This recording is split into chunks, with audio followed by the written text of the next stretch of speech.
men knocking at our door. Let's go kill them!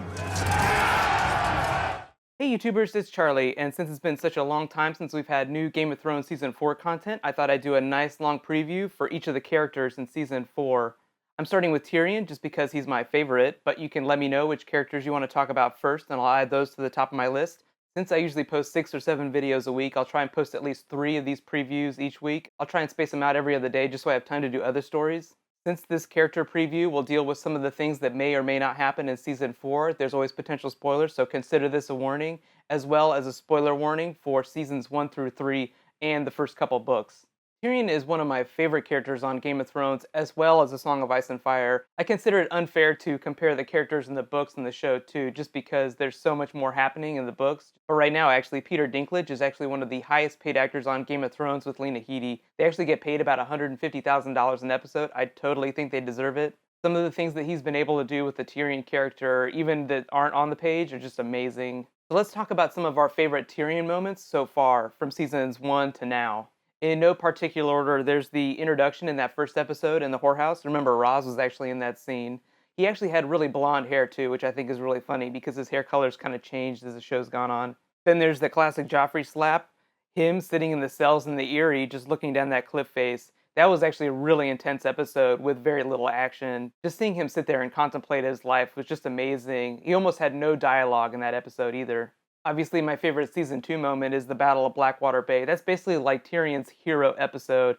I don't think he's ever had a higher moment on the show. He even charged the battlefield like a true knight, even though he's half the height of everyone else. Season 3, though, is kind of where he starts to get crapped on as a character. He basically goes from that really high moment in Season 2 and just steadily just kind of rolls down the hill of power.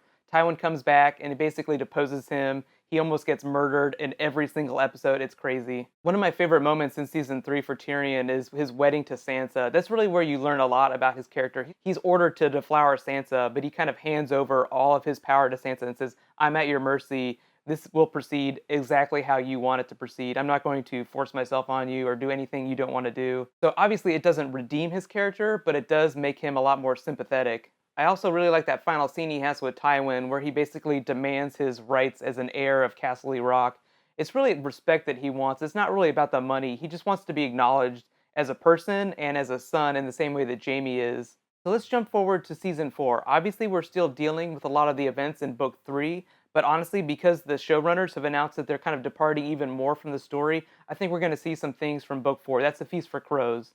So if those events from last season aren't really clear, basically Tyrion is kind of like the new Sansa in King's Landing. He has no power and he's at the mercy of everyone else, and he's under constant threat of murder or being thrown in the black cells. So let's talk about where we think he's headed this season and how his character is going to develop. Since I feel like some of the more spoilery events in the second half of Book 3 will play out in Season 4, I won't talk about those just because they're such huge spoilers.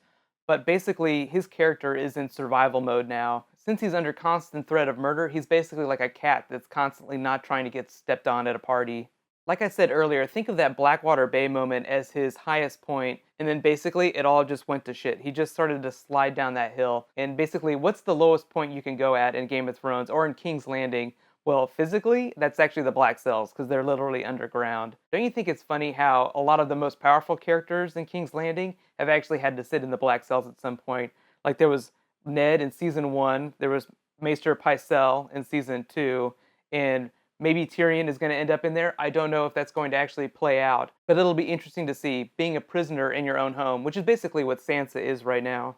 Honestly, I think his character in Season 4 is going to spend most of his time just trying to learn to be a survivor. What do you do when you have nothing else to lose? I think that's where we're going to see Tyrion's character go this season. But let me know what you think. What is Tyrion's character going to be doing, and how is it going to develop? Is he just going to get darker? Is it going to get really awful? Like, how can it get worse for him? So, like I said, I'll be posting my next Game of Thrones Season 4 preview on Wednesday. That'll be for Jaime. His character only gets more awesome as the story goes on, but since it's departing a lot from Season 4, it'll be interesting to discuss where we think this is going to be going. If there's other characters you want to see first too, be sure to let me know and I'll add those to the top of my list. If you really want to help me out, be sure to like and share this video. In the meantime, you can click here to watch that Jaime video. Remember, that'll post on Wednesday, so I'll add the link whenever it posts. And you can click here to watch all my other Game of Thrones Season 4 videos, and you can learn all about Game of Thrones winning a Hugo Award. Thanks so much for watching. High fives.